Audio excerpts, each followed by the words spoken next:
muchos desórdenes mentales no se puede. Sobre todo, ¿por qué? Porque cuando ya se establece un cortejo sintomático en determinados pacientes donde pueden aparecer síntomas de depresión o de ansiedad, o síntomas donde aparecen ideas delirantes, que son ideas falsas, pero que el paciente la concibe como reales, o aparecen alteraciones en el comportamiento como la impulsividad, la agresividad, son síntomas que la persona por sí solo no puede controlar. O sea, no basta con que quizás te demos un consejo, o quizás te digamos, por ejemplo, pon de tu parte, que todo depende de lo que tú hagas. Si tú te lo propones, lo vas a lograr. No es así. ¿Por qué? Porque tenemos que recordar que no solamente somos psiquis, y solamente no somos seres sociales, somos también biología.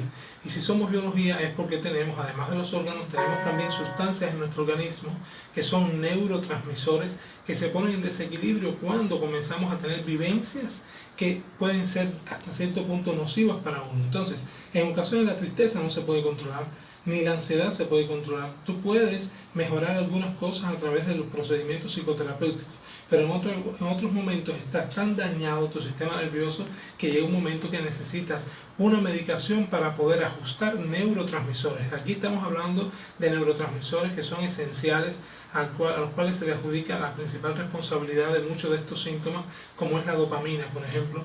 La dopamina elevada, una hiperproducción de dopamina, está comprobado que es una de las responsables fundamentales de los síntomas que muchas veces son la irritabilidad, la impulsividad, la agresividad, el pensamiento acelerado, los niveles de ansiedad, los comportamientos compulsivos, como sucede, por ejemplo, cuando la persona consume drogas y hace un síndrome de abstinencia a la droga. Esa ansiedad que empieza a generarse y esa incapacidad para controlar el impulso de ir a consumir droga, se le adjudica la principal causa, los niveles elevados de dopamina, igual que los niveles disminuidos de serotonina, por ejemplo, se le adjudica la principal causa a los síntomas, por ejemplo, de tristeza, de hipobulia, que es que hago las cosas porque sé que tengo que hacerlas, pero no porque tengo deseos, los deseos de llorar que son involuntarios. A veces el paciente se levanta y dice, me siento triste y no sé por qué, o tengo deseos de llorar y no sé por qué. Entonces, además del tratamiento psicoterapéutico, aquí juega un papel fundamental tomar la medicación, pero tomar la medicación a la dosis adecuada. Aquí es donde está el problema. El problema fundamental está que las personas que llegan a hacer una farmacodependencia la hacen por un uso indiscriminado de la medicación. Si tú comienzas a tomar cualquier medicamento, no solamente el de los desórdenes mentales, cualquiera, a la forma que tú quieres, cuando tú quieres y durante un tiempo ilimitado, sin saber cuándo tienes que empezar a reducir la dosis, ni saber qué dosis debes tomar de acorde a tu edad, a tu peso, a tu talla, entonces tú puedes desarrollar una farmacodependencia. Por supuesto, hay algunos medicamentos que están descritos que son generadores de dependencia más que otros, como pueden ser los ansiolíticos, por ejemplo, como el clonazepam, el diazepam, el alprazolam. Y estos medicamentos, hay personas que abusan mucho de los medicamentos, pero es porque no tienen seguimiento por un especialista, porque está descrito también que aunque tengas que tomar la medicación, si llevas un seguimiento adecuado, llega un momento que cuando empiezas a estabilizarte, ya se empieza a comenzar con la reducción de la medicación y no pasa absolutamente nada. Pero si la cuestión que hoy está sucediendo, que es grave, es que hay personas que hoy se siguen enfermando por temor a tomar la medicación. Entonces, si no tomas la medicación y sigues creyendo que con tu propia fuerza lo puedes lograr, o con un tratamiento psicoterapéutico solo lo puedes lograr, entonces te vas a seguir enfermando. Ahí sí se complica. Ahí se complica. De hecho, está descrito que cuando el paciente requiere la medicación, lo ideal es el tratamiento combinado. O sea, es establecer la medicación a la dosis adecuada y tomándolo en los horarios adecuados por el tiempo que determine el especialista, y posteriormente entonces, y paralelamente a esto, llevar un proceso psicoterapéutico. Por ejemplo, las depresiones profundas o graves, estamos hablando de las depresiones donde existen ideas suicidas latentes, donde existe un alto riesgo de suicidio, de muerte, está descrito que mínimo tienen que llevar tratamiento antidepresivo por 1 año. Pero esto no significa que vas a hacer una farmacodependencia. Lo que estamos hablando es que es el tiempo en el que se ha comprobado a través de estudios que es un tiempo unido al proceso psicoterapéutico, donde se están estabilizando los neurotransmisores. Una vez estabilizados los neurotransmisores, donde los síntomas ya comienzan a desaparecer y estás estable, se comienza entonces una disminución gradual de la medicación y puedes vivir sin medicamentos toda tu vida. Entonces, aquí es la importancia de poder comprender con claridad, de manera integral, cómo es el abordaje en salud mental, que es lo que hemos hablado en muchas ocasiones. O sea, el abordaje en salud mental es biológico, psicológico, psicosocial y espiritual.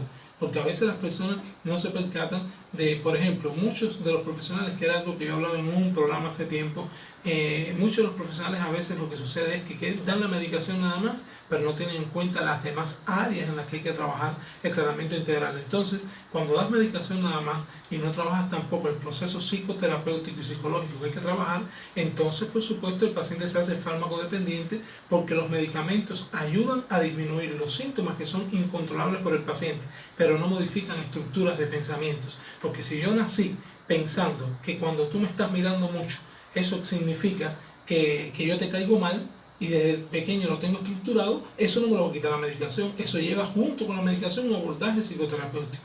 Lo que va a hacer la medicación es que la irritabilidad que a mí me genera en muchas ocasiones, ese pensamiento que yo tengo, cuando me miran las personas constantemente, la medicación me ayuda a disminuir síntomas para que el proceso psicoterapéutico y psicológico que se va a establecer pueda funcionar.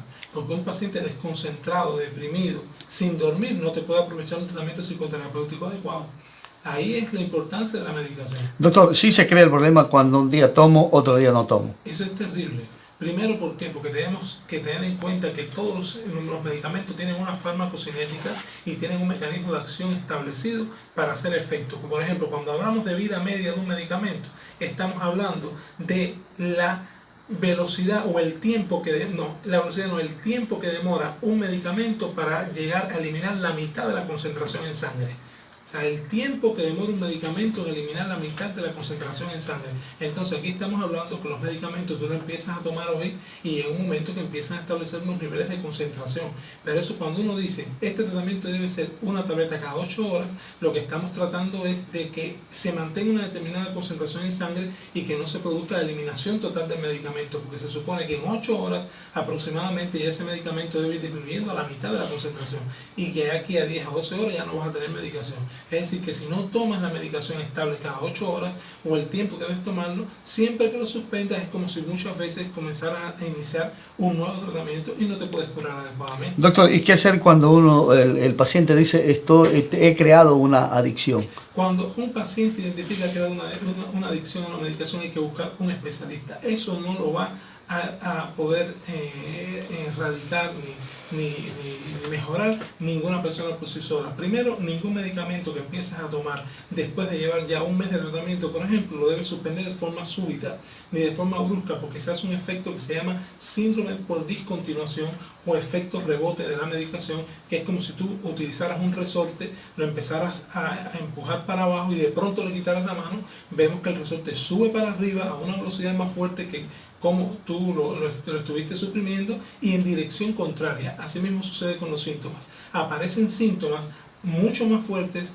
con efectos negativos contrarios a los cuales tú prescribiste la medicación, y el paciente se empieza a sentir mal. Entonces es el especialista quien puede orientar cómo debe ser la desensibilización sistemática de esa medicación para que puedas realmente lograr los efectos que no sean indeseables. Es decir, esto se lo va haciendo de manera paulatina, gradual. Incluso la literatura describe bien claro que mientras más lento es el proceso de disminuir la medicación, mucho mejor. ¿Por qué? Porque no sufre el organismo la sensibilización sistemática. Muchas veces yo pongo el ejemplo que es como cuando tú estás acostumbrado a comerte 2 platos de comida y de pronto alguien te dice que te tienes que empezar a comer 3 cucharadas de arroz. El organismo enseguida empieza a reaccionar. Por eso es que es tan difícil que los pacientes muchas veces, cuando tienen que hacer dieta, puedan hacer una dieta de manera súbita, porque el organismo, el metabolismo empieza a sufrir un efecto rebote y crea otro problema. Y crea otro problema. Ahora, doctor, aquí surge también, ¿no? Yo ya me siento bien, he tomado 2 meses el tratamiento y lo suspendo. Ay, eso es un error también. ¿Por qué? Porque si yo mismo, cuando el especialista me pone un tratamiento, yo mismo lo suspendo a los 2 meses, ya ahí estoy violando las orientaciones que están establecidas. Se supone que si una persona te orienta una medicación, es la persona, el especialista, el que ha estudiado durante años, quien sabe cómo te lo debe ir disminuyendo. Si yo retiro la medicación de forma súbita porque creo que ya estoy bien, aparece el síndrome por discontinuación. El efecto rebote, a los 5 días comienzo a sentir lo mismo que yo sentía al principio de estar sin medicación, y empieza todo el cortejo sintomático indeseable, y entonces los pacientes muchas veces dicen, no, esto que me puso el psiquiatra no sirve. no, esto que me puso tal médico, Estoy no peor. sirve, estoy peor ahora, después que tomé la medicación, pero es porque hay una supresión brusca y por supuesto hay un organismo que va a reaccionar. Entonces, la recomendación aquí es poderse guiar por el especialista y llevar el tratamiento adecuadamente. Claro que hay medicinas que no se las debe suspender. Claro, hay medicinas que no se ven super. Por ejemplo, igual a veces hay pacientes, por ejemplo, un paciente con esquizofrenia, que es un trastorno mental grave, que es crónico, es igual que una hipertensión, igual que una diabetes mellitus. O sea, no puedes dejar de tomar o sea, nunca más la medicación, porque si dejas de tomar un medicamento para la presión arterial y eres hipertenso, en algún momento haces un accidente cerebrovascular. Y un esquizofrénico hace un día una crisis de agitación psicomotriz donde puede agredir, matar, autolesionarse si deja de tomar la medicación. Entonces, a veces hay medicamentos que son para toda la vida, pero cuando empiezas a evaluar los riesgos-beneficios, es preferible que lo tomes a que lo dejes de tomar.